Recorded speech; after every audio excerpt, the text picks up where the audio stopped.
Yeah, it's rewind time.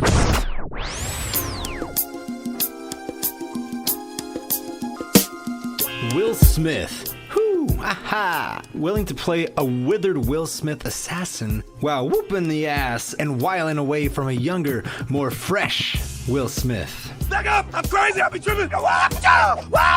Sounds interesting, no? Well, no, not really. Directed by Ang Lee and produced by Jerry Bruckheimer, this concept was initially conceived in 1997 by Disney. Calm down! Calm down! And has been diddled, tampered, and tossed around for over a century. Along with having Harrison Ford, Mel Gibson, and Sean Connery almost attached to the role before being bought by Mickey. Huh? I own your soul! Now, this project is meant to be viewed in 3D, 4K, 120 frames per second. In which absolutely no theaters in America or Canada can actually show to its capability, its capacity. I challenged myself, I really did, and asked whether or not to take this $158 million Snapchat filter seriously. I didn't, and just decided to have some fun Big Willie style. Yeah, you know what I'm saying? You don't know what I'm saying. Will Smith is surely a fan by now of having a facelift, and then put onto another more physically fit body digitally. Just a little bit less blue and sparkly this time around, you know what I'm saying? Yeah, I mean, yeah. Essentially, if you have seen the trailer and or the posters, you know the plot and twists. And older Will is an assassin, the best of the best, being hunted down by a younger, creepier motion capture clone of himself. And even the clone of himself doesn't seem to know what the hell is going on. You made a person out of another person. Heads up, that's how all people are made.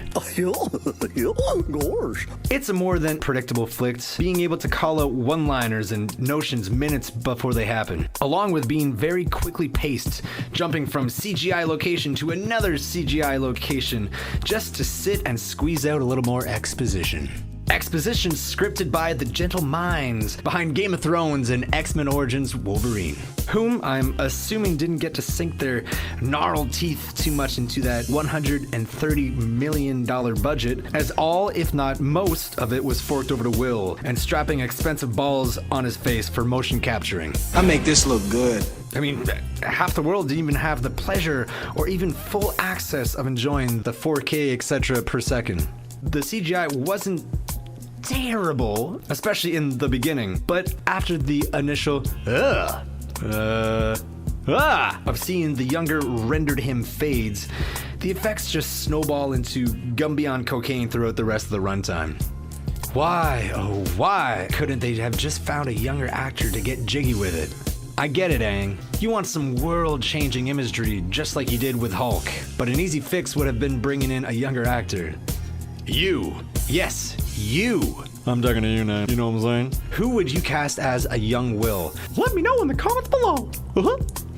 I've always had an admiration for Will, and I believe he's primed in his years, and now he's just really taking these roles for fun and to stay relevant. With that, it also somewhat looked as if Will shot all his quote-unquote one-on-one scenes in one take. That or he just wasn't that interested. They can digitally make him look 30 years younger, but they cannot make him look interested. Huh.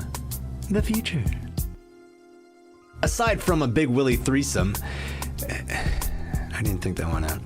We have Mary Elizabeth Winstead as Danny. Bamf, badass motherfucker as always. And personally, I believe is the macho, hard-hitting, dominant lead character.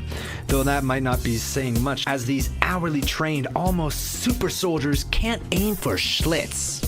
Stormtrooper style. These soldiers are hired and trained by Clive Owen's antagonist character Clay Varys, which just sounds like an STD. And then there's Benedict Wong as an easygoing pilot. That's all I got for those two. Lastly, to double down on my point, the script was too grand for what was delivered. Mostly with visible green screen editing, and then on the other side, scenes shot as obvious sets. Respective surroundings always being empty with abandoned backgrounds. Nauseating action scenes with people sped up, looking like balloons. Having the uncanny valley paying its toll, and then skipping the tip. It's Fresh Prince versus I Am Legend. A trippy Suicide Squad spin-off, or an action spy looper with clones instead of time travel. Once again, the script was written in 1997 and probably should have been left in the vault for another 10 years. Since there was no after credit scene with Will's face imposed onto a baby, I'm diagnosing Gemini Man with a 4 out of 10. What would you do if you ran into your younger self somehow? Let me know in the comments below and facebook.com/Dr. T Show.